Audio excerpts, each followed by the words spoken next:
pour ce nouveau café, nous allons aborder l'enseignement inclusif, à ne pas confondre avec l'intégration, et on va le faire avec 3 invités que je vais vous présenter tout de suite, à travers un ouvrage qui vient de sortir chez Debout en fin d'année 2024, Vers une école inclusive, quelle stratégie d'enseignement?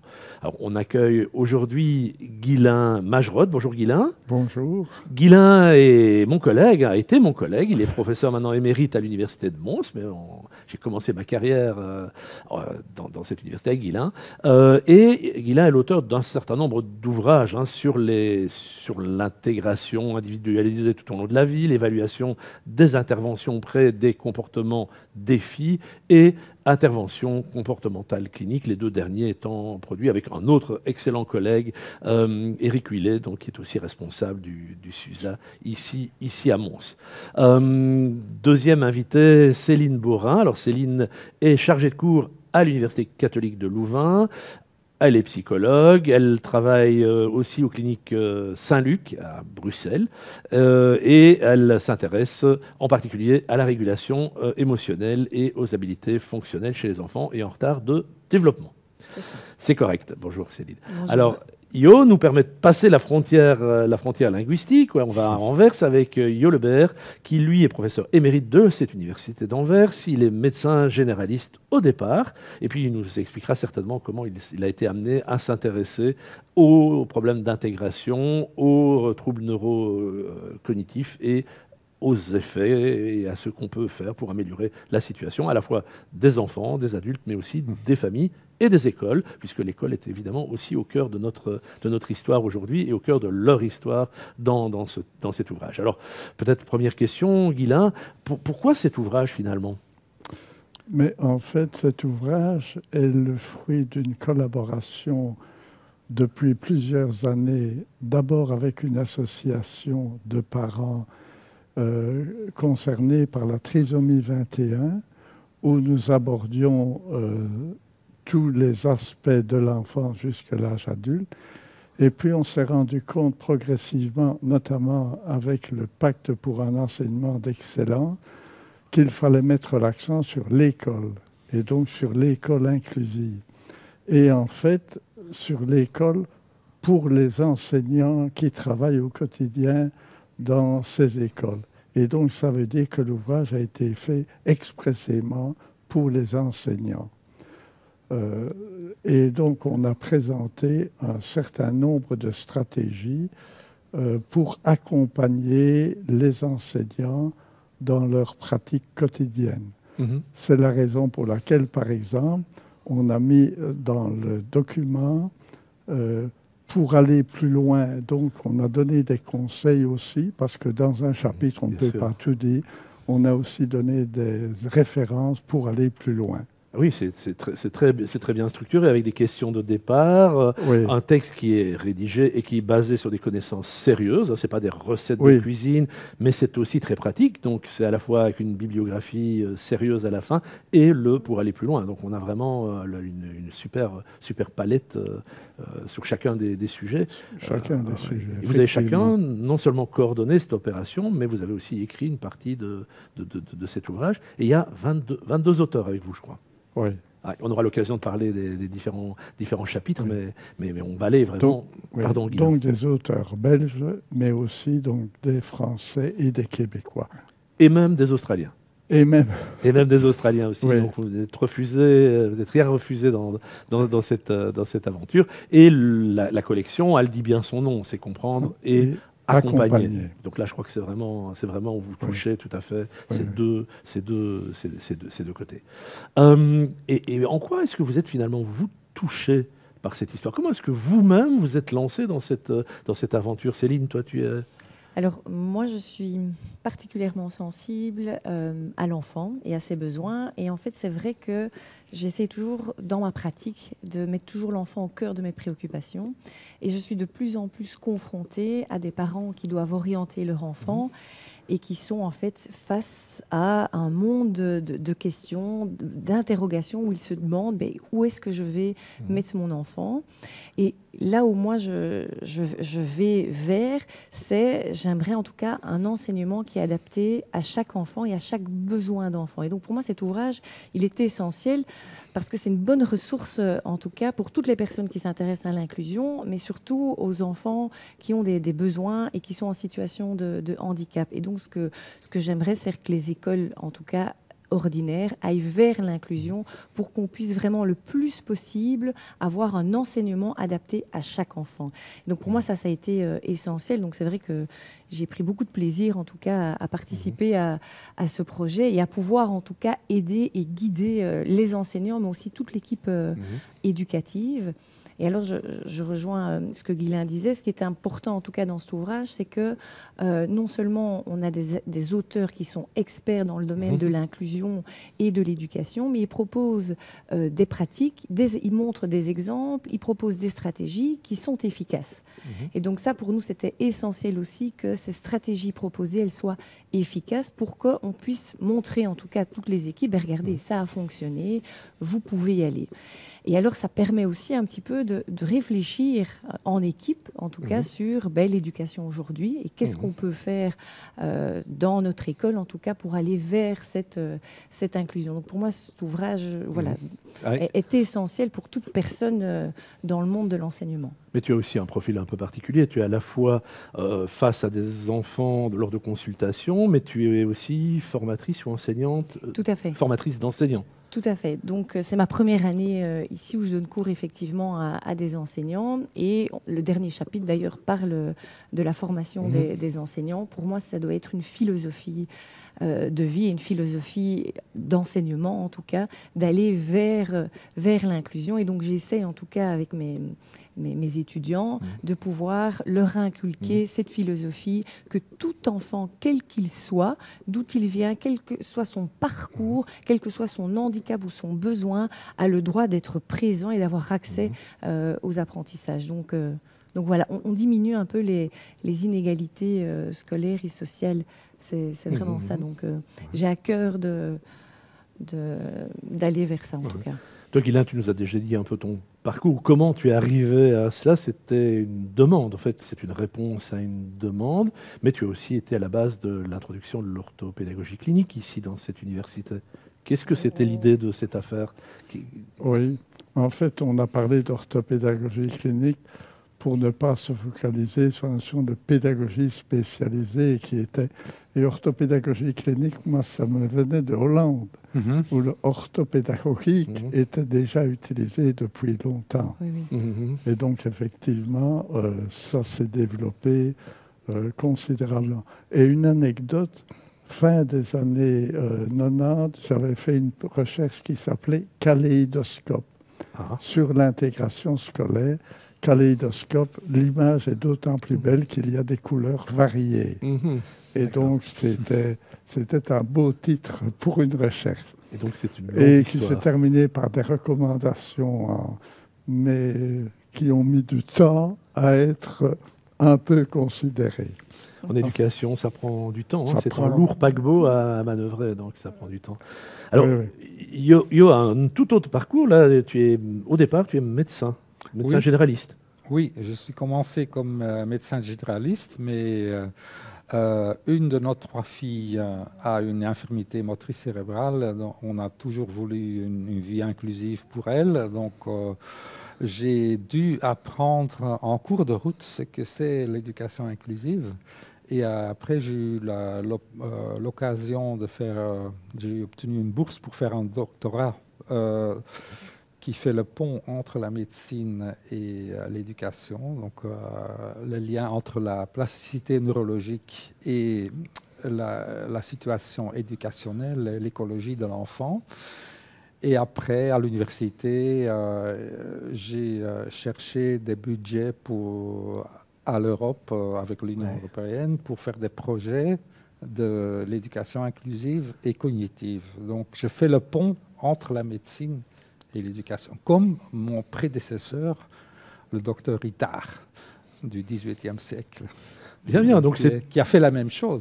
Oui, donc c'est finalement une très longue histoire, hein, si je t'entends, si j'entends Guylain. C'est pas hier qu'on s'est lancé dans cette opération, et finalement cet ouvrage est l'aboutissement d'un travail de nombreux collègues, mais aussi d'une maturation certainement. Oui. Alors aujourd'hui, alors pour la Flandre, je ne sais pas, mais pour la partie francophone, on est dans ce fameux pacte pour un enseignement d'excellence. Quel est votre espoir, quelles sont vos attentes? Comment est-ce que vous voyez ça? C'est une opportunité.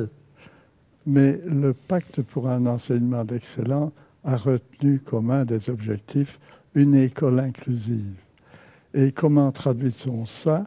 On traduit ça un peu par les pôles territoriaux qui regroupent des écoles ordinaires animées par une école spécialisée.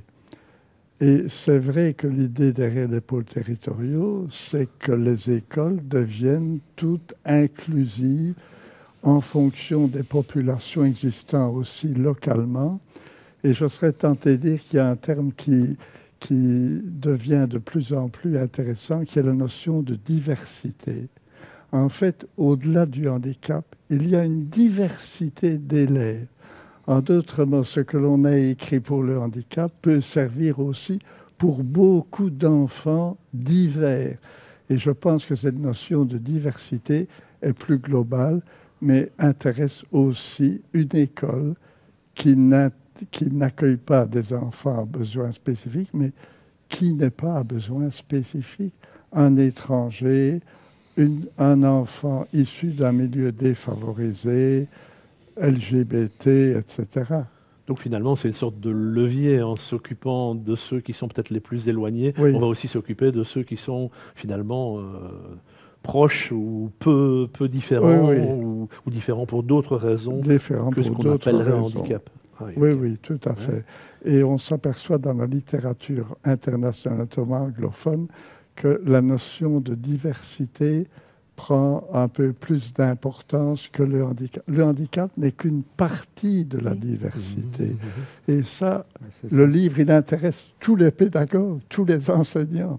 Oui, mais c'est vrai, mais il va aussi servir à, d'une certaine manière, rassurer en disant qu'on est peut-être, nous, comme enseignants, qui n'ont pas été formés au départ, on est capable de faire un certain nombre de choses. Oui. Comme quoi, par exemple, quand vous avez des enseignants, de quoi ont-ils peur? De quoi s'estiment-ils pas compétents?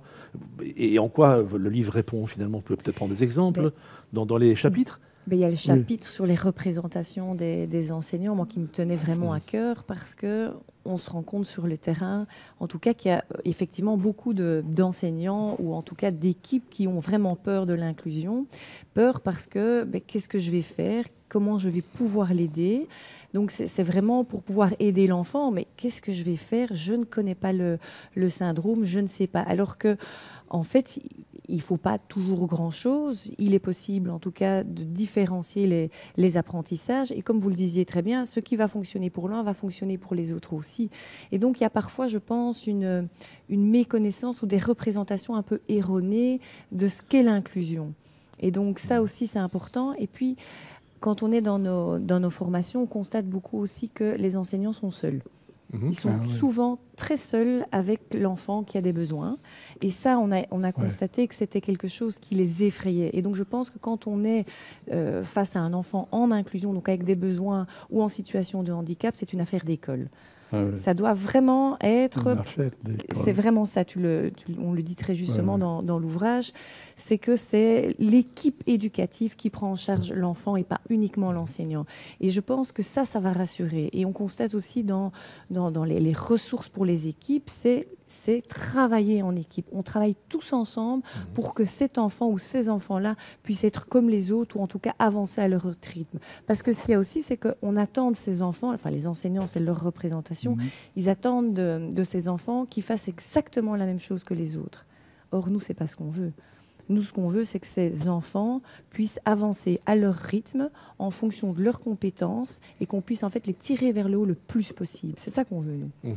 Et donc ça, c'est vrai que ce chapitre-là, en tout cas, permet d'éclairer un petit peu et de rassurer les enseignants face à la prise en charge d'un enfant en inclusion. Mais ce que tu dis m'évoque un peu le chapitre sur le PIA, je pense. PIA. C'est-à-dire Tout comment à est-ce fait. qu'on se met d'accord sur quels sont les objectifs à atteindre. Ouais, Je trouvais oui. que c'est aussi, parce à que c'est fait. pas faire n'importe Ouais, quoi, C'est- c'est avoir une progression. Et donc Ça, là, c'est- ouais, Et c'est collectif. c'est collectif. Mais l'intérêt aussi pour le co-enseignement. Et ça, je pense qu'il faudrait des modifications de structure à l'intérieur de l'école pour Je suis d'accord. favoriser le co-enseignement. Et puis, on a un tas de petits professeurs dans la classe. Chaque élève peut être un professeur pour un autre élève. Le tutorat entre élèves, c'est une stratégie fantastique qui est malheureusement trop peu utilisée. Et là aussi, il y a quelque chose sur le tutorat, donc chapitre. Oui. Oui, Tout à oui, fait. oui. Et d'autres stratégies auxquelles tu penses peut-être Je pense Cognitive, Feuerstein, cognitive. oui, d'abord, il faut connaître l'enfant, l'enfant qui est spécial, qui a des besoins peut-être différents. Donc, pour cette approche, il faut connaître le potentiel de l'enfant, qui est peut-être caché. Donc, il ne faut pas partir des étiquettes, par exemple, la déficience intellectuelle, l'autisme, mais il faut connaître l'enfant.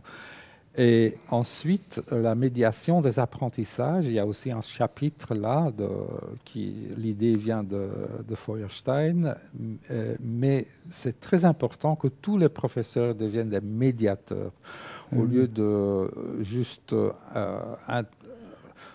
infuser les connaissances, mais des médiateurs de comment éduquer les enfants à apprendre mieux selon leur propre rythme.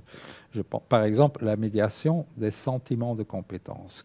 Quel commentaire peut-on donner à l'enfant quand il a fait une erreur? Alors l'erreur, c'est bon, c'est une belle occasion pour apprendre, par exemple. Ça, c'est être toujours positif, ça c'est simplement dit. Ça veut dire, d'une autre manière, réfléchir à l'évaluation, Voilà. et à l'évaluation qui doit être principalement formative, Formative. et servir à quelque chose Et pour guider. apprendre. Voilà, et guider. différencier aussi en fonction des objectifs qui sont déterminés dans le PIA aussi, qui sont différents pour chaque élève. Une des craintes des enseignants, peut-être, c'est aussi de dire oui, mais il y a les autres élèves. Il y a Alors, les ça- autres, ça- ouais. Comment est-ce que vous traitez cette affaire? Il y a aussi les autres. Alors vous vous rendez compte, on n'a pas le temps. Comment on fait avec ça? Bien sûr qu'on n'a pas le temps, mais d'abord, il y a l'organisation au niveau scolaire, comme le Oui. co-enseignement. Ah Ça, oui, c'est ok. très D'accord. important. Ah oui. Donc, comme on a fait dans d'autres pays, nous, on a travaillé avec presque tous les pays de l'Europe. On voit Ouais. qu'on peut réorganiser, donc mettre ensemble un enseignement spécial et normal. C'est l'idée des pôles territoriaux, mais encore beaucoup plus avancé, donc pour avoir, si c'est nécessaire, toujours quelqu'un en plus en classe.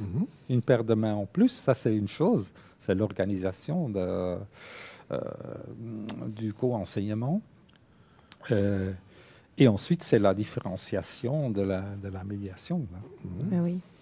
Et puis moi, je dirais aussi qu'il faut, comme tu le disais, Yo, c'est sortir de l'étiquette. Oui. Parce que en fait, tu dis et les autres. Mais en fait, les autres aussi, ils ont une particularité. Oui. Et en fait, le problème, c'est que comme cet enfant-là a une étiquette, on lui donne une étiquette, un syndrome.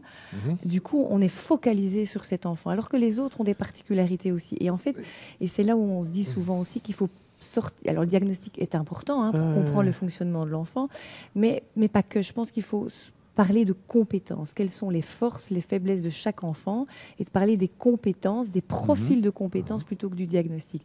Et donc là, on se focaliserait moins sur l'enfant, mais plutôt sur le groupe, parce que chaque enfant a ses particularités. Ça, c'est pour moi aussi essentiel. C'est peut-être aussi un point important pour les... Enfin, moi, je pense que c'est peut-être un point important pour les pôles, parce que À l'université aussi, nous avons des étudiants à un besoin spécifique et souvent on reçoit une information de l'ordre des fiches qu'on a trouvées aussi en communauté française. On a une sorte de... Alors, il a ça, alors ça. Et on dit, pour les examens, Arial 16, double interligne, interligne... Et puis, on n'a rien fait. Enfin, d'abord, on a vu seulement l'évaluation.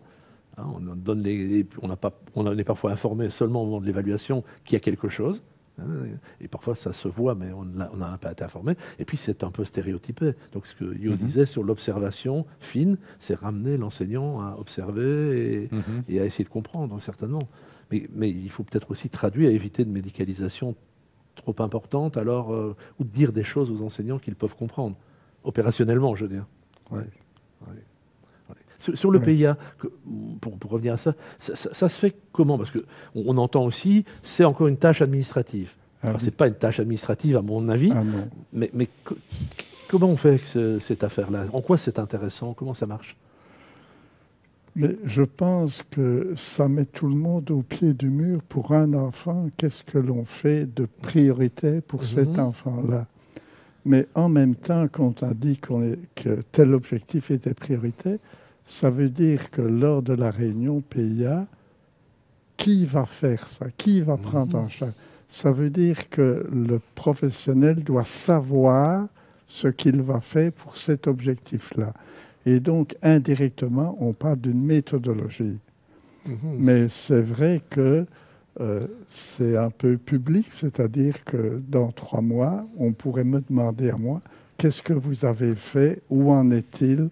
Et ça, on n'aime pas trop. Ah oui, ça. Parce que c'est un peu comme un contrat d'objectif, en fait. C'est un contrat d'objectif, mais un contrat d'objectif entre des partenaires, avec l'élève et dans certains cas aussi avec la famille, parce qu'il peut y avoir une continuation de certains objectifs en famille. Donc c'est une forme de contrat entre tous les partenaires, y compris l'élève. Est-ce que l'élève fait partie de la réunion? Oui, sinon c'est pas un contrat. S'il n'est pas parti au contrat, c'est plus alors vraiment un contrat. C'est un contrat sur l'élève. Non, c'est un contrat avec l'élève. Avec l'élève. Alors, dans les sujets, on pourrait en aborder énormément, mais moi, il y en a un qui m'a surpris, je l'ai évoqué avant l'émission, c'est l'EVRAS. Alors, l'EVRAS, ça fait déjà couler beaucoup d'encre. Mais alors, l'EVRAS, pour les enfants ayant des besoins spécifiques, c'était quoi l'idée là derrière? Alors, à la base, c'est parti d'une étude de 2 étudiantes.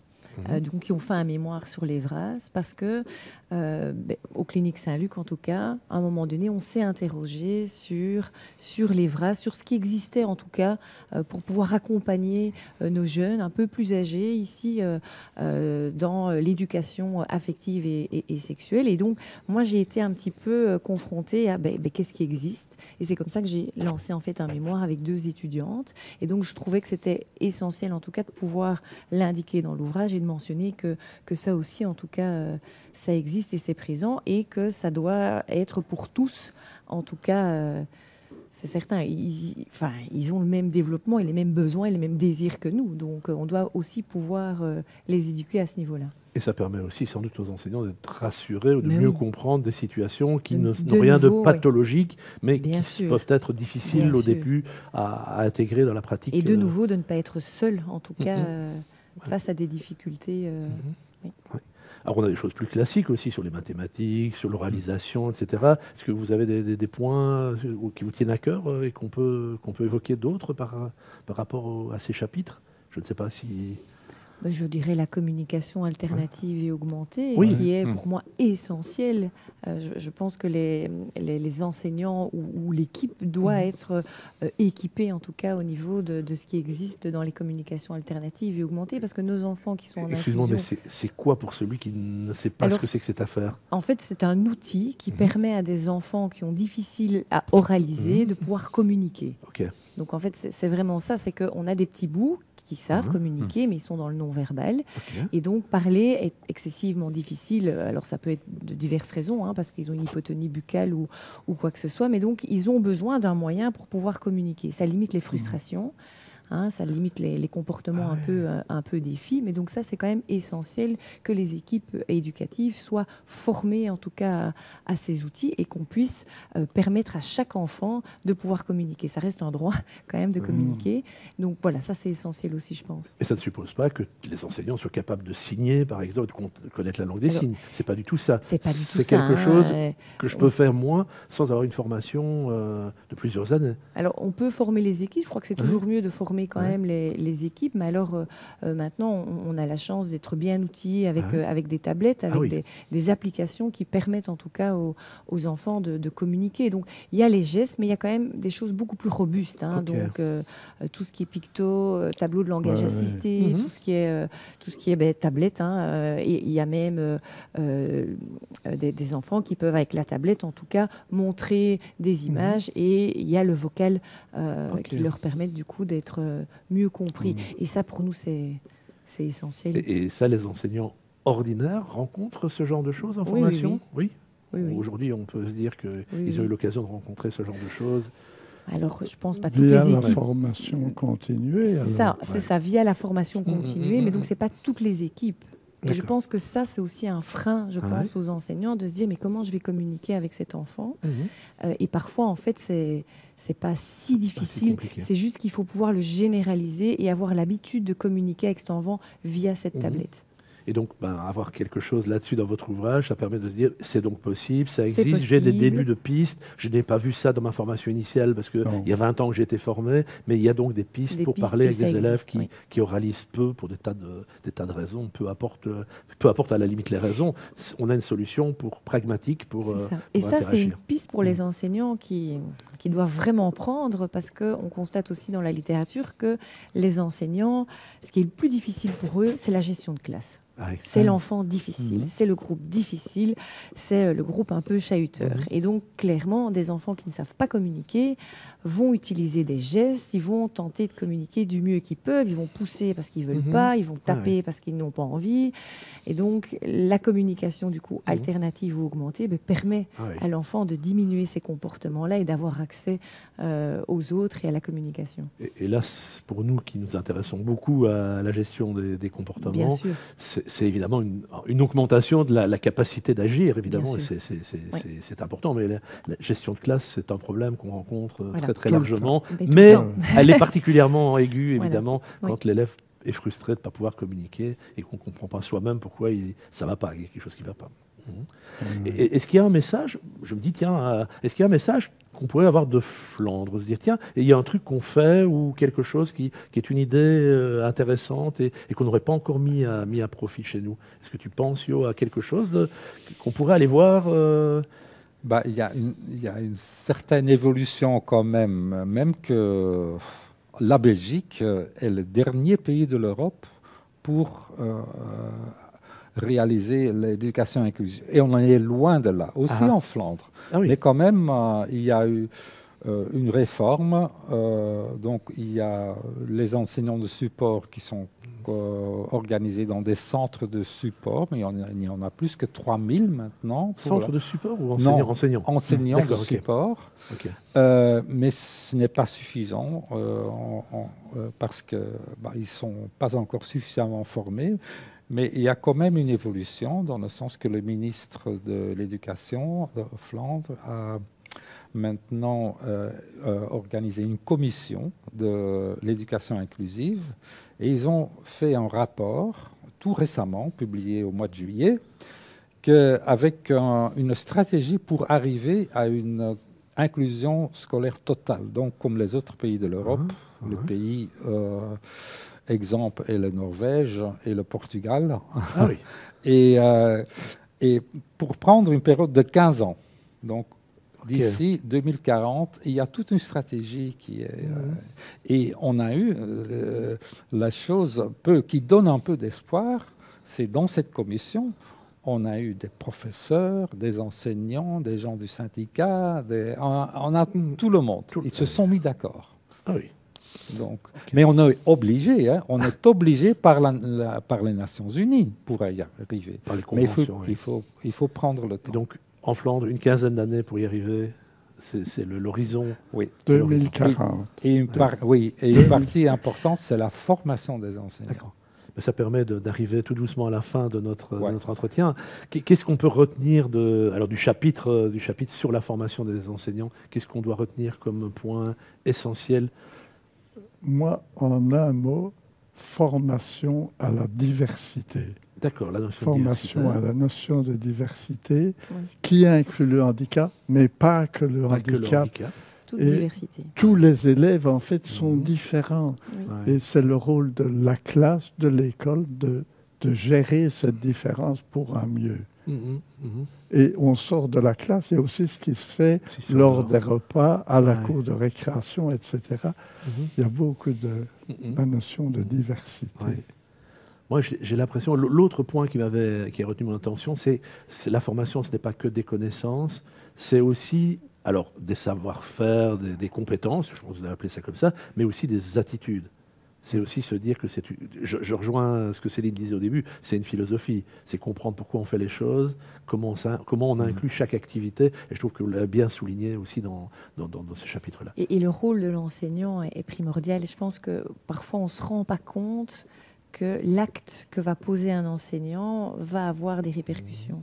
Et donc, comment l'enseignant va enseigner, comment est-ce que l'enseignant va inclure l'enfant à besoin, comment est-ce qu'il va gérer sa classe, ça a un impact. Et donc, parfois, je trouve que l'enseignant a un rôle clé, vraiment. Donc, les attitudes sont forcément Ouais. importantes. Ouais.